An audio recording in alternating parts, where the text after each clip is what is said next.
ایک شخص کی آپ بیتی ہے جو کہتا ہے کہ میں مسجد میں تحیۃ المسجد ادا کر رہا تھا کہ سگریٹ کی ناگوار بدبو نے مجھے بے چین کر کے رکھ دیا۔ خشوع خضوع قائم رکھنا تو بعد کی بات تھی، بدبو کی شدت سے نماز پوری کرنا بھی محال لگ رہا تھا۔ سلام پھیر کر دیکھا تو قریب ہی ایک آدمی نماز ادا کر رہا تھا۔ سگریٹ نوشی کی کثرت سے اس کے ہونٹ سیاہ پڑ چکے تھے۔ میں نے سوچا یہ نماز سے فارغ ہو چکے تو اس سے بات کروں گا، شاید میری نصیحت سے اس پر کوئی مثبت اثر پڑ جائے، لیکن مجھے اس وقت حیرت کا سامنا کرنا پڑا جب اس شخص کے ساتھ بیٹھے ایک نوجوان نے اس کی نماز سے فراغت پر مجھ سے پہلے ہی اس سے گفتگو کرنا شروع کر دی۔ سننے کے لیے میں نے بھی کان لگائے تو کچھ اس قسم کی بات چیت ہو رہی تھی۔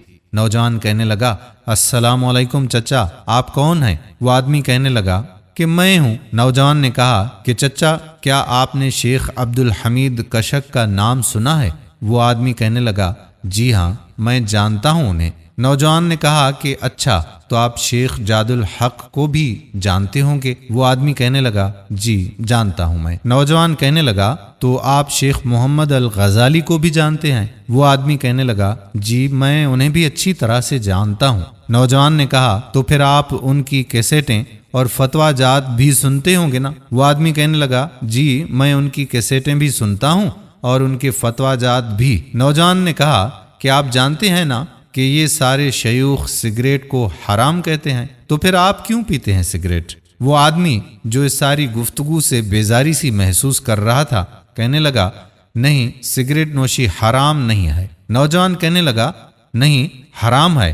اللہ تعالیٰ کا ارشاد بھی تو یہی ہے نا کہ پلید چیزوں کو تم پر حرام کر دیا گیا ہے۔ کیا کبھی آپ نے سگریٹ شروع کرتے وقت بسم اللہ یا سگریٹ ختم ہونے پر الحمدللہ کہا ہو؟ وہ آدمی تقریباً بھناتے ہوئے بولا، مجھے قرآن شریف کی ایک آیت دکھا دو جس میں کہا گیا ہو اور ہم نے تم پر سگریٹ نوشی حرام کر دی۔ نوجوان کہنے لگا، چچا یقین کیجئے کہ اسلام میں سگریٹ نوشی بالکل ویسے ہی حرام ہے جس طرح سیب حرام ہے۔ اس آدمی کا صبر کا پیمانہ لبریز ہی ہو چکا تھا۔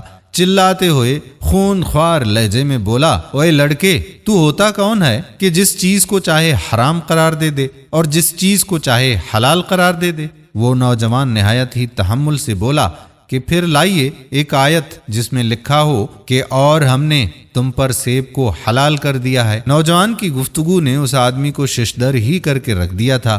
ایسا لگ رہا تھا کہ اب رویا کہ تب مسجد میں اقامت کی آواز گونج اٹھی تھی اور لوگ جماعت کے لیے کھڑے ہو رہے تھے۔ نماز کے بعد وہ آدمی پھر اس نوجوان کی طرف متوجہ ہوا اور بولا، دیکھو نوجوان، میں اللہ کی قسم کھا کر کہتا ہوں کہ آئندہ کبھی سگریٹ نوشی نہیں کروں گا۔ دوستو، یہ ہوتے ہیں دلائل کہ جن سے لوگوں کو آسانی سے سمجھایا جا سکتا ہے، ورنہ کئی لوگ تو لڑنے پر اتر آتے ہیں۔